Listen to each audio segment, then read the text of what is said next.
शुरू से ही इमोशनल और सबको दिल से मानने वाली पारुल की शादी विवेक से होती है। क्या है यार, शादी के वक्त तो तुम दुबली हो गई थी, लेकिन शादी के 2 साल में ही फिर फूलकर गुप्पा हो गई हो।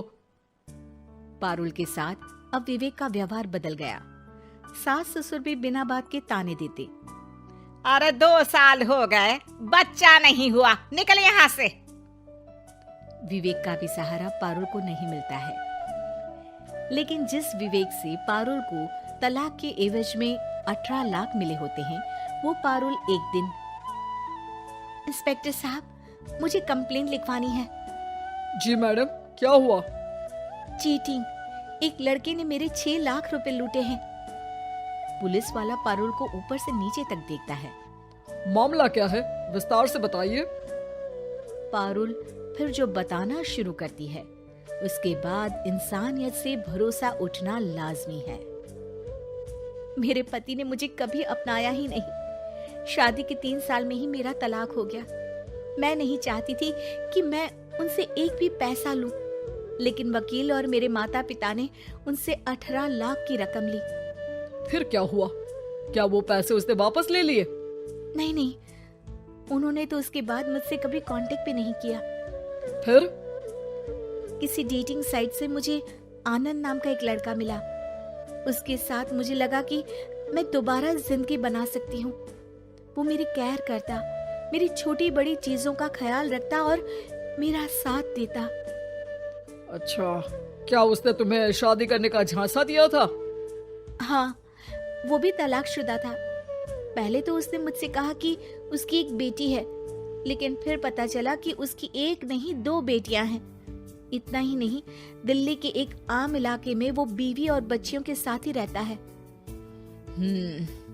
तो आपसे इमोशनली फ्रॉड कर उसने पैसे ऐंठे। जी, अब मेरे पास कुछ नहीं है, ना पैसे ना वो। मैं बस किसी भी हालत में अपने पैसे वापस चाहती हूँ, जो मेरे बुरे वक्त में मेरे काम आ सकते हैं। ठीक है।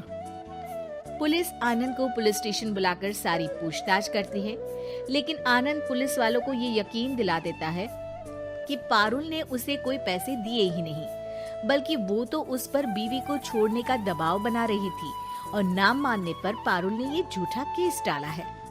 क्या मैडम, फोकट में पुलिस का वक्त खराब कर रही हैं। कोई शादीशुदा क्यों अपनी बीवी छोड़ेगा? अब आपकी शादी टूटी तो मतलब सबकी तो नहीं टूट सकती ना। पारुल को पुलिस वाले के मुंह से ये बात सुनकर हैरानी होती है। उसे कुछ समझ में नहीं आता कि वो क्या करे। वो अपनी सहेली झनक, जो कि वकील थी, उससे कांटेक्ट करती है। झनक, मैं क्या करूं? मैं कैसे पुलिस को यकीन दिलाऊं कि आनंद ने मेरे साथ न सिर्फ शारीरिक और मानसिक चीट किया है, बल्कि आर्थिक तौर पर भी वो मुझे खाली कर गया है। अब वक्त झनक का था। देख पारुल, ऐसे तो किसी को भी बिना सोचे समझे पैसे नहीं देने चाहिए, लेकिन अब जब तूने ये कदम उठा ही लिया है, मुझे ये बता, तूने कब कब पैसे दिए और कितने? क्या कहीं कोई सबूत है?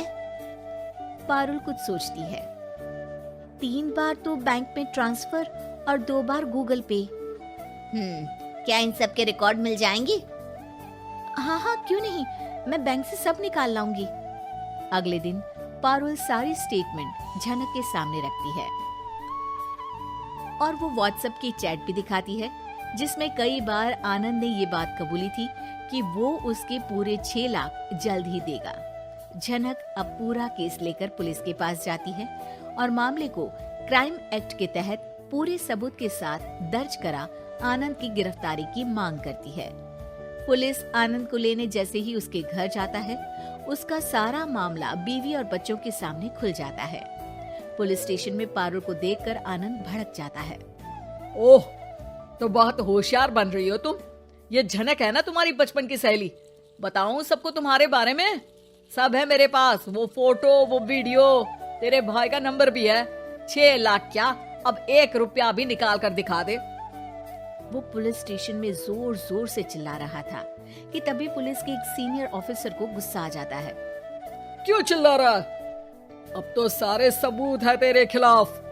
ऊपर से यहाँ चिल्ला चिल्ला कर तूने खुद को तो गड्ढे में धकेल दिया है। जल्दी बता, लड़की के पैसे लौट आता है या फिर? आनंद डर जाता है। तभी उसकी बीवी और बच्चे पुलिस स्टेशन में आकर पारुल के पैसों का बैग देते हैं।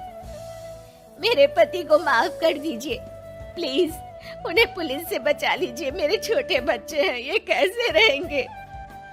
होता भी यही है। पारुल केस वापस ले लेती है, लेकिन उस सबक के साथ कि इमोशनल होकर किसी को भी अपना पैसा नहीं देना चाहिए। झूठ बोलकर रिश्ते कभी ना बनते हैं और ना ही निभते हैं।